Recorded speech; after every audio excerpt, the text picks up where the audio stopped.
gumikan sa inyong pagpangabit. Palamuno ninyo inyong mga pamilya, gumikan sa inyong pagkahukukan. Daka mo na lang ang among kainggitan. Uliray.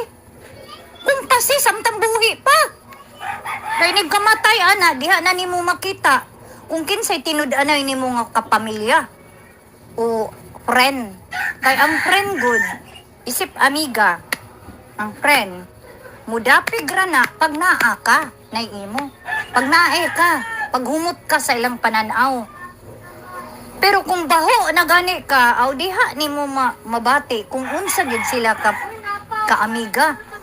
Mayon proud nga. Nguna ni ang akong second family. Unya, second family kay naa pa man ang kahumot sa imuha.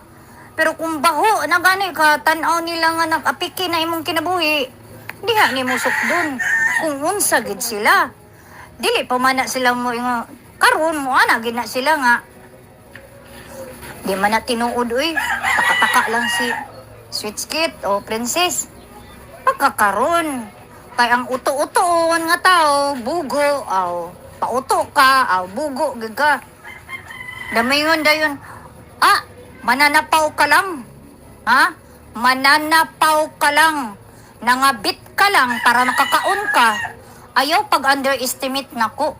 Kaya nga no, turn around who you are. Kinsa ka sa unang panahon. Nagkapa-kapa pod baya ka. Langaw ra ka ni tungtong sa kabaw. Patay gutom gyapon kagikan. Nangabit ka lang para lang makakaon. Ayaw pagingon nga kukutira nga. So, nay nagsumbong diri sa ako Nganong nag-react ko? Nay nagsumbong diri sa ako Princess, ang hukukan. Nagpa-upload og video. Kung ano sa di pasabot niya. Kuno ang hukutira daw. Wala day kwarta, pobre. Why? Asa dapita imong mindset day? Asa dapita si imong kutripot? Mo ba na ang banal? Banal na kuan? Putang inang banal na yan. Banal? Banal-banalan? Pag may activities ang simbahan? Pag mo gawas, libak diri, himantay dito, buli diri, unay banal. Sa ato pa, gibuang-buang ra day mong kugalingon. Giuto-uto ra din mo imong kugalingon pastor. Ngaron ingnon nga nag-renew na ka. Aron ingnon nga kuan na ka. Huli shit si mong kulungo ni mga utok.